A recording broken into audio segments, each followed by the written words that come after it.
لبيك اللهم لبيك।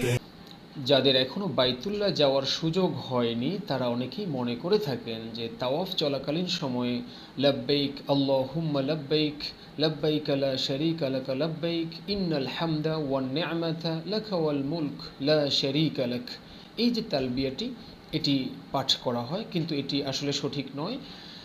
কাবাঘর দেখার পূর্বক্ষণ পর্যন্ত এই তালবিয়া পাঠ করা হয়। এই তালবিয়াটি এহরাম বাঁধার পর থেকে শুরু করে বাইতুল্লাহ পর্যন্ত এটি পাঠ করা হয়। বাইতুল্লাহ দেখার পরে, কাবাঘর চোখে দেখার পরে যখন থেকে তাওয়াফ শুরু হবে তখন এই তালবিয়াটি আর পাঠ করা যাবে না। ভিডিওতে যেমনটি দেখতে পাচ্ছেন, যে একটু গভীরভাবে মনোযোগ দিলে দেখতে পাবেন যে সবাই কিন্তু তালবিয়া নয়, বরং বিভিন্ন দোয়া এবং মোনাজাতের মাধ্যমেই তাওয়াফ সম্পন্ন করছেন। মাকামে ইব্রাহিম, ঠিক তার পাশেই দেখা যাচ্ছে কাবাঘরের দরজা, আর দরজার ঠিক পাশেই হাজরে আসওয়াদ। এই জায়গা থেকেই মূলত তাওয়াফ শুরু করতে হয় এবং এই জায়গায় এসেই তাওয়াফ শেষ হবে। এভাবে 7টি চক্কর দিতে হয়।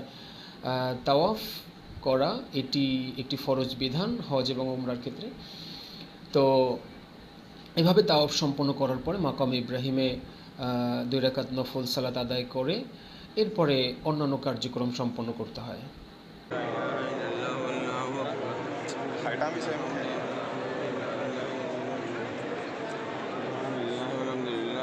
একটু গভীরভাবে মনোযোগ দিলে দেখতে পাবেন যে যারা তাওয়াফ করছেন তারা কিন্তু তালবিয়া নয়, বরং বিভিন্ন মোনাজাতের মাধ্যমে, দোয়া এবং মোনাজাতের মাধ্যমেই তারা তাওয়াফ সম্পন্ন করছেন।